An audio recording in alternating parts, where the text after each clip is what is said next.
¿Qué hubo concretamente en la América colonial? Acá hay que distinguir entre dos etapas fundamentales.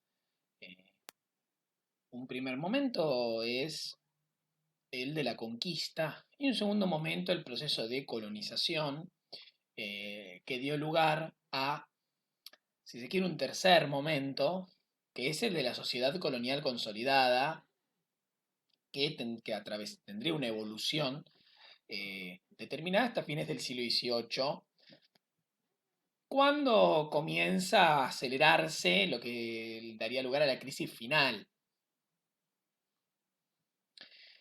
Em, Cuando hablamos del proceso de conquista y colonización, estamos hablando de un proceso extremadamente traumático. Ya eso al día de hoy es una convención absoluta.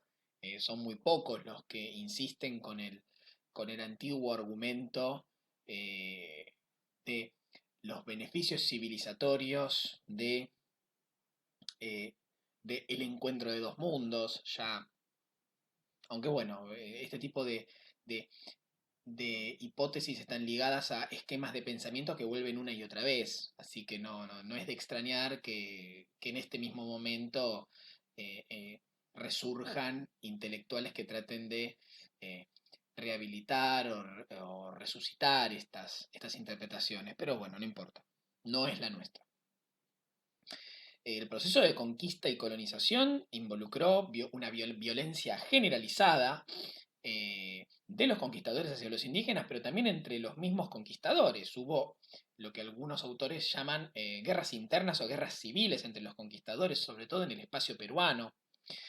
Eh, Después, lo que Nathan Bastel llamó la desestructuración, que es un proceso integral de desarticulación económica, social, religiosa, simbólica, de las sociedades y comunidades originarias de América, eh, una tremenda catástrofe demográfica, un fuerte retroceso de las fuerzas productivas y, y simultáneamente a esto la imposición de relaciones de nuevas relaciones de dominación y explotación, ¿no?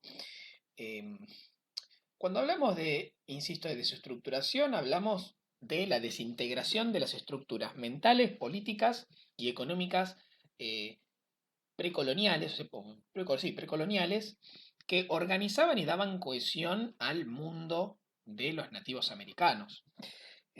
Se trató de la eliminación, por ejemplo, de los cultos oficiales, la persecución de prácticas religiosas comunales y familiares bajo la forma de la llamada extirpación de idolatrías, la destrucción y o reorganización de las comunidades campesinas, por ejemplo, a través de la política de reducciones o congregaciones, que tuvo un nombre distinto según se trate de los Andes o de Mesoamérica, la imposición de nuevos mecanismos de apropiación del excedente y la expropiación de la tierra, o sea, el pasaje de la propiedad de la tierra de las distintas formas existentes en América a la propiedad última de la monarquía que sobre esa base eh, asignaba derechos de uso a distintos sujetos.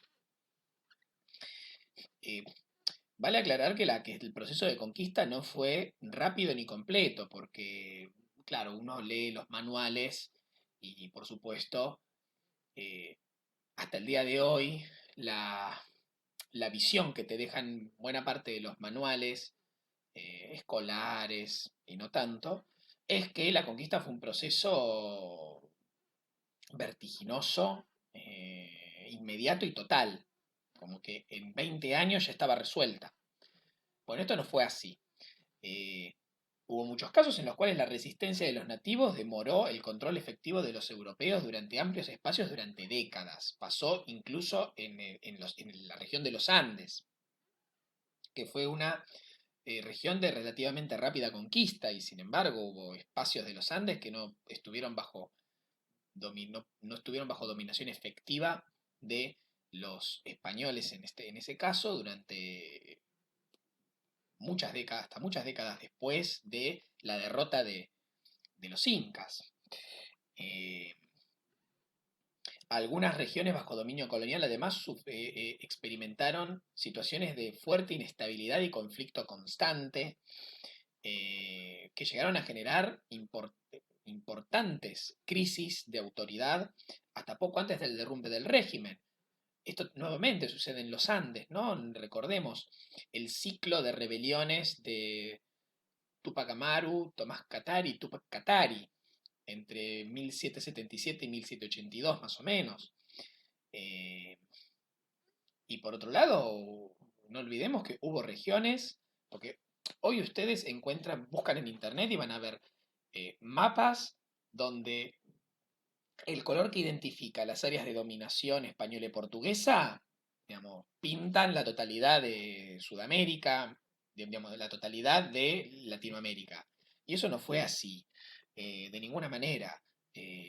Los mapas más realistas que se plantean y que también pueden encontrar en Internet, muestran claramente que hubo amplias regiones de Latinoamérica que jamás llegaron a estar bajo dominación europea, o porque los europeos no quisieron ir más allá de determinadas regiones, por una cuestión de que no tenían los elementos, digamos, que los recursos a disposición no les alcanzaban para poder asegurar la dominación, para tener alcance territorial, y en otros casos fue porque no pudieron, porque lo intentaron, pero fueron sistemáticamente rechazados por comunidades indígenas que resistieron muy bien.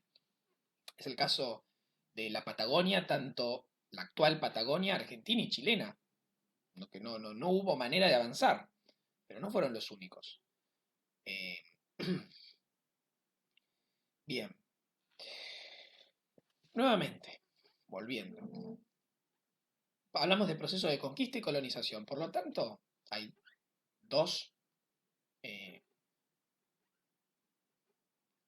dos subprocesos o dos componentes necesarios, la conquista y la colonización. Eh, la llamada sociedad de conquista, que lo fue por las características que vamos a mencionar, se extendió más o menos hasta mediados del siglo XVI o apenas pasando eh, la mitad del siglo XVI, supongamos en aproximadamente 1550, algunos lo extienden hasta 1570, pero no más que eso. Y digamos, esta sociedad de conquista se caracterizó por el estado de sitio, llamado estado de sitio permanente, ¿no? Una situación de violencia generalizada, de guerra constante, economía de saqueo, luchas facciosas entre los conquistadores, fuerte inestabilidad política y por supuesto contuvo la fase más crítica de la catástrofe demográfica, el colapso moral y el desarraigo de los nativos. Tengamos en cuenta que hay mucho debate con respecto a las cifras por las dificultades de encontrar y analizar la evidencia, pero ha avanzado mucho la demografía histórica en este sentido, y hoy, digamos, los cálculos eh, más moderados, digamos, los cálculos moderados intermedios del debate, eh, calculan que en el caso de Mesoamérica, ¿no? Lo que hoy es México y Centroamérica, parte de Centroamérica, y el Caribe, el Caribe aparte de Mesoamérica, de un total aproximado de más o menos 30 millones de habitantes al momento de la conquista española, la cifra se habría reducido más o menos a 5 millones para el año 1570, más o menos, o sea, un colapso absoluto en el caso de los Andes. eh, esto, esta caída habría sido de aproximadamente, de una población de aproximadamente 8 millones a 1,5 millones como mucho. Digamos, o sea, estamos hablando de caídas escalofriantes de los niveles de población en tiempos sumamente cortos. Ustedes imagínense, Argentina tiene 45 millones, supongamos que que de acá a 30 años la población argentina se ve reducida de 40 millones a 4. Estamos hablando de una reducción más o menos de esa proporción. Es aterrador. O sea, incluso los cálculos más conservadores que existen sobre la catástrofe demográfica en América, los números que tiran son altos. Así que no. Bien. Ahora, en la segunda mitad del siglo XVII, del siglo XVI, perdón, se consolida la llamada sociedad, se empieza a consolidar a partir de una reorganización impulsada por tanto la corona española como posteriormente la corona portuguesa, la sociedad colonial, ¿no? Caracterizada por un estado centralizado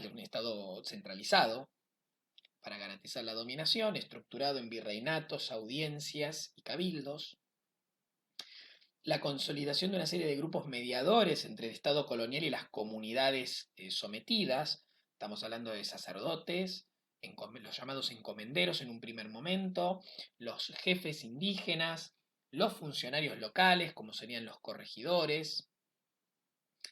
Eh, Después el establecimiento de mecanismos de apropiación del excedente institucionalizados.